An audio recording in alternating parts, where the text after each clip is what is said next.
xamante ne mooy nit bi moom compte ñu daal di koy teg loxo muy wax ne moom moom compte bi xamut Abdou Nguer xamu ko fenn da koo daal di sopp rek waral mu koy suivre ba tuddee ko li nga xamante ne mooy compte boobu waaye naka noonu bi mu ko daal di waxee teewut Abdou Nguer mu desandi woon ci ay loxo yoon ba tey muy soog a daal di ñibbi këram. Kandé mbirum Abdou Nguer tey ban gis-gis nga ci am ndax ku mel ni Abdou Nguer koo xamante ne comme ni ma ko waxee woon tout à l'heure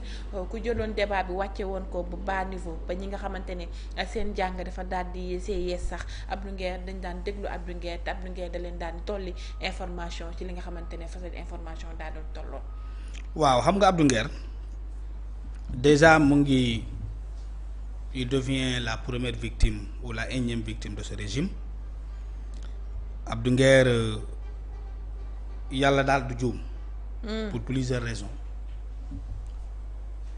Abdou Nguer laa gis prisonnier politique boo xam ni jàpp nañu ko benn sénégalais mënul wax lii lañ ko jàppee tëj nañu ko benn sénégalais xamul lan moo tax ñu tëj ko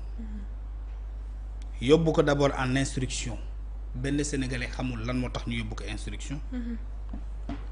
ñu téye ko ba heure bi leen neex ñun waa NFA ñu génn man Jibi Ndiaye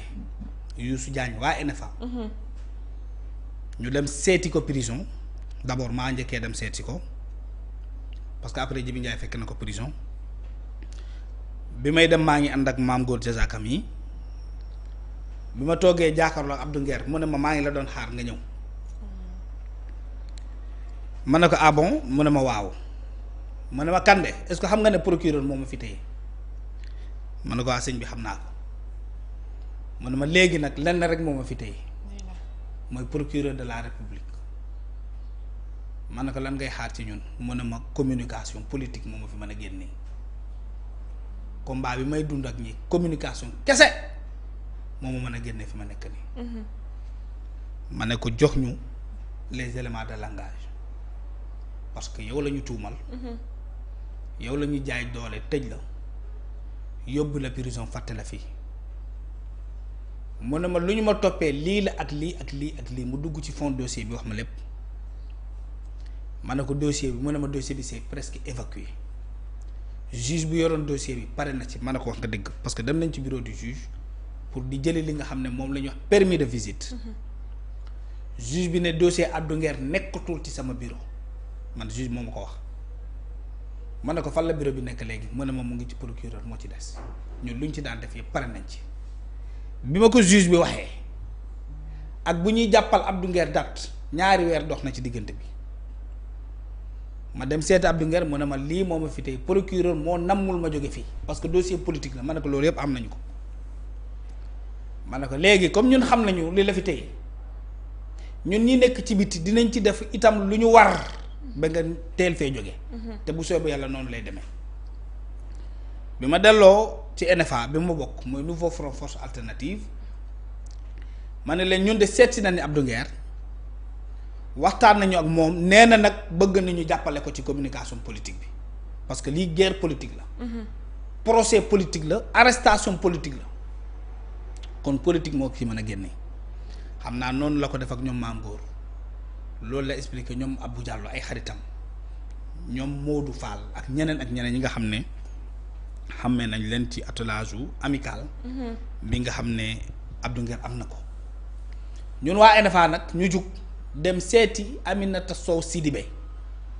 defe naa moom mooy présidente conseil ou comité sénégalais des droits humains bu ñu yeggee ndaw si recevoir ñu ni ko mën naa yor ne photo bi sax ndeysaan technicien bi xaw ma da dinaa ko teel a gis ñu ne Amsatou Sow Sidibé ñun de lu ñu fi am di mooy Abdou Nguer parce que tout simplement Abdou Nguer détenu politique la mu ne ah bon naka la nekkee détenu politique ma ne ko bind nañ ko ci document bi te boo ko consulter di nga gis li tax ñu ne Abdou Nguer détenu politique la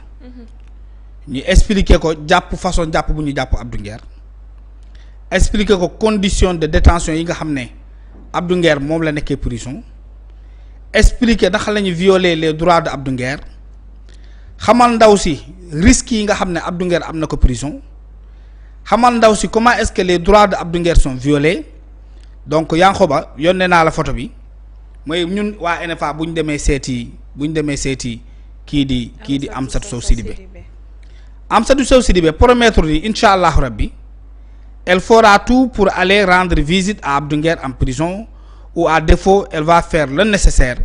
pour tout simplement travailler à comprendre déjà les conditions de détention de Abdou Nguer. Ouais. Mu accueillir ñu avec philosophie comprendre déglu ñu xamal ko déjà ni ñu jàppee Abdou Nguer nu ñu ko tëjee naka la dossier bi pare ci bureau du juge naka la ci procureur taxawoo pour Abdou Nguer gën a yàgg prison mu ne nag moom lu muy xool moom Amsatou Sow Sidibé mooy lu muy vérifier mooy xool ndax droit ak yelleef Abdou Nguer violé nañ ko. Parce que ñoom mbirum droit rek la ñuy toppatoo. mbirum procès pénal ak yenn affaires yi tant que les droits des victimes des coupables des prévenus sont respectés ñoom duñ ci dugg. Mais à chaque fois qu'ils constateront qu'il y a des droits des prévenus qui sont violés ou qui sont agressés moom dina ci dugg. mu ne incha allah rabbi dina si jox jéego bu ñu ñëbbee 2 semaines plus tard ñu jàppal Abdou Nguer procès ñu jàppale ñun suñu jaan wàcc na. moo tax après NFA tegaatu ci beneen jéego beneen acte lu dul nekk ci presse bi di continuer pour xool. Est-ce que rapidement on va avoir le procès ba nu ñu amee procès bi ñooy koy bàyyi. Maintenant dafa am jàngat boo xam ne sénégalais yëpp war nañ ko ci def. Il faut que politique génn ci action justice du moins génn ci terrain politique. Parce que bu ñu jàppee Jimi Ndiaye bi ma cité léegi bu NFA. bu ñu koy atte pour nee nañu offense magistrat xaw ma lu kenn xamul le jour du jugement juge bi di Moustapha Diouf. moom mi nga xam ne d'ailleurs tous les procès politiques des mercredis là moo koy atte bi ma nee woon il faudra que ñu prêter attention sur les mercredis là parce que les procès des mercredis yoo xam ne politiciens lañ koy jox il faut que ñu bàyyi ko xel est-ce que juge boobu sax demewul neneen parce que moo daaneel Badara Gadiaga moo daaneeloon Moustapha Diakhaté moo tëjlu woon képp kuy acteur politique même juge moo atte woon dossier yi ñu ne les mercredis là moom wax dëgg yàlla war nañ ko xoolaat di ko bàyyi xel parce que am na en tout cas takk na suuf. Alors ce même juge bu muy àtte Djibi Ndiaye parce que Djibi Ndiaye daa waxoon ne procureur Pastef la procureur Bassirou Diomaye Faye la ragaluma procureur ñetti termes yi ñu jàpp ci Djibi Ndiaye tëj ko 1 mois ferme jéemoon toroxal doomu jàmbur juge bi ce jour du procès moom dem na ba ni nit ñi fexe leen ba génnee ñun juge yi ñun magistrat yi ci seeni affaire politique parce que yéen boo leen xamoon lu ñuy daj di ngeen ñu noppal. di ngeen ñu génnee ci seeni këral internet alors juge boobee ci jour boobu moo taxaw jàkkaarloo ak Djibi Ndiaye ni ko wax dëgg yàlla man dama xaw a ragal tuuti parce que boo attaqué juge yi ba pare kon ci boo attaqué procureur yi kon da ngay dem ci procureur yi ci juge yi alors ce même juge mi waxoon ne na acteur politique yi génnee juge yi ci seeni làmmiñ man ma bëgg profiter na juge yi tamit génnee seeni làmmiñ ci mbiru politique. Parce que le jeu politique doit rester un jeu intra-acteurs politiques entre les acteurs politiques. ñoom buñ ci duggee nañ attee rek bàyyi nit ki mu ñibbi mais nga jël Abdou Nguer tëj lu doomu jaambur bi 6 mois. toroxal ko 6 mois. privé ko de ses libertés pendant 6 mois nga xëy nga naan da nga koy atte 3 mois de prison ferme de 6 mois sursis non 6 mois de prison de 3 mois. 3 mois ferme. ba pare nga naan danga koy teg amende pour offense au chef de l'État offense tout court chef de l'État nga ciy tëj doomu jàmbur bi 6 mois de prison nga génne ne ko 6 mois yooyu ñetti rek nga ci waroon tëdd léegi ñetti weer yi nga xam ne Abdou tëdd na ko kan moo ko koy dédommagé. oui am solo. les 3 mois que Abdou Nguer a rajouté en prison tout ce temps perdu pour un jeune est-ce que l'État a prévu quelque chose pour les dédommager donc en dehors maintenant de ces circonstances malheureuse de notre justice et de notre État. Un parquet utilisé instrumentalisé par des acteurs politiques maintenant nag mën nañ ko wax parce que tout simplement Ousmane Sonko moo toog ci télé bi ne nit ñi le juge n'est pas une autorité judiciaire c'est une autorité politique qui est en sous tutelle du premier ministre boobu chaque instant mën na ko woon ne ko jàppal ma Déthié Fall kon ñun dañuy jàpp ne procureur bi nga xam ne moo jàppaloon Abdou Nguer yóbbu ko prison bàyyi ko fa juróom benn weer toroxal ko humilier ko privé ko de ses libertés c'est tout simplement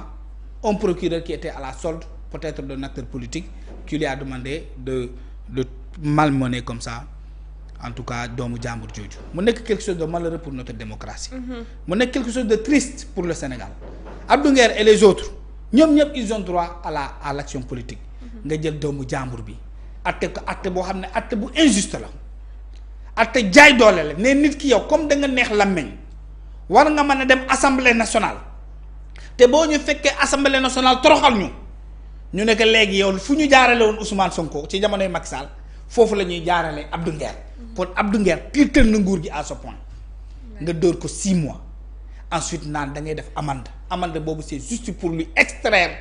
d'une manière injuste dans le fichier électoral comme ça du mën a nekk député ci assemblée parce que billahi xamoon nañ ne ba Abdou Nguer génne liste bu mu dugg liste boobu dafay gagné lu mu dee dina am ñaar wala ñetti député.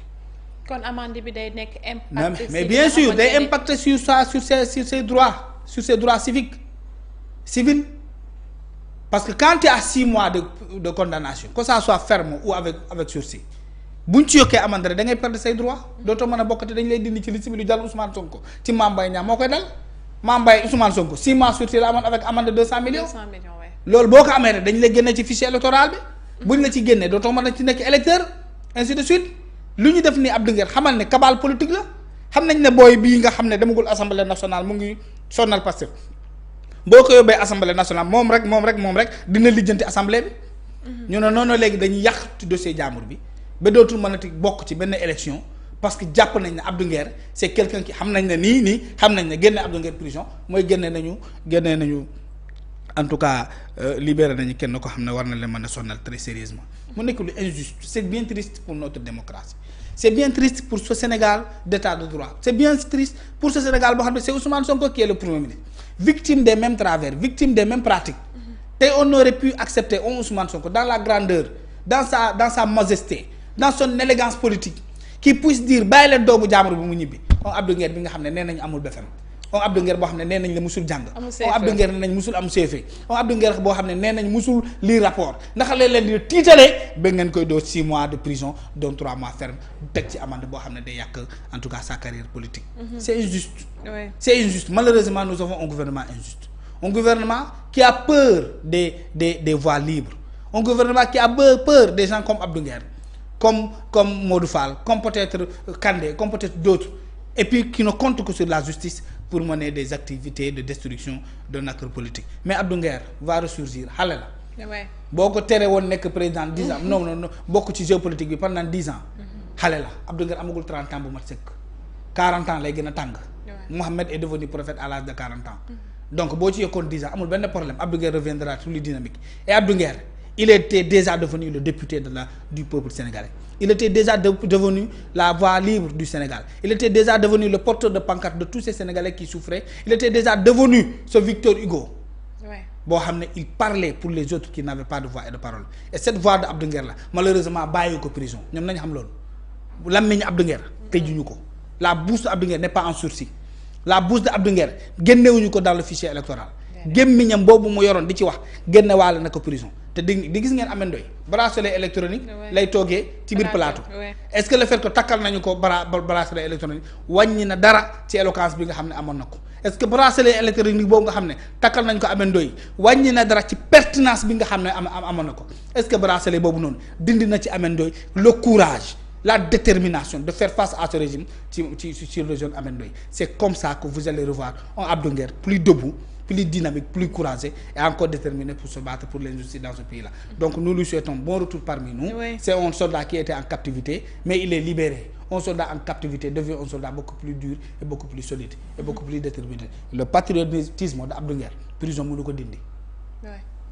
Le courage d'Abdou Nguer, prison mënu ko dindi. L'éloquence d'Abdou Nguer, courage mënu ko dindi. Parce que ce jour-là où je suis allé le rencontrer, mu ne ma Kandé boo gisee gagné wu ma procès bi rek mooy damaa demul procès. te noonu la demee dafa dem procès gagner le procès parce que aujourd'hui il a recouvert sa liberté. Oui. Donc ñu koy ñaanal jàmm ak salaam ak yokkute. di ko ñaanal bon retour moom Abdou Nguer moom mi nga xamante ne chroniqueur la woon ci plateau yu bari daan fa joxe xalaatam. te Sénégalais ak fii mu ngi woon fii. waaye Sénégalais yi doon ko bàyyi xel bu baax a baax moom Abdou Nguer tey si jamono ji retrouvé waat na liberté am gannaaw bu mu tëddee presque lu toll ci 7 mois ñu daan ko 6 mois de prison li nga xamante ne teg si 3 mois en sursis lay daal di tëdd te teg si tëdd na lu toll ci 7 mois di ko masta waat bu baax a baax di fàttali waa Abdou Nguer kii il est chroniqueur boo xamante ne mu ngi woon ci dëkk bi di joxe xalaatam ci anam bu mucc ayib teg si mu nekkoon koo xamante ne même avant ñuy wax que ne jàngut moom taxaw na ci plateau yi di revendiquer que ne moom jàngut amul CFE waaye am na xalaatam am na son mot à dire ak li nga xamante ne moo daal di xew ci réew mi waral Sénégalais yépp doon presque la moitié de la population doon ko bàyyi xel ndax ci demum prison bi ñu bari ñu ngi ko doon ñaanal te ñoo xamante ne xamuñu Abdou Nguer mu mel ni ci kaso bi Abdou Nguer gañewaat na yeneen kër Abdou Nguer gañewaat na ñeneen ak ñeneen ak ñeneen ñoo xamante ne xamuñu woon kuy Abdou Nguer musuñu koo gis mais à travers ñu daal di koy teg kaso rek teg bërëb rek gañewaat na ñeneen mu nekk Sénégal boo xamante ne dañuy bañ injustice ci jamono ji nga xamante ne ñu bari dañoo jàppoon ne moom aussi Ousmane Sonko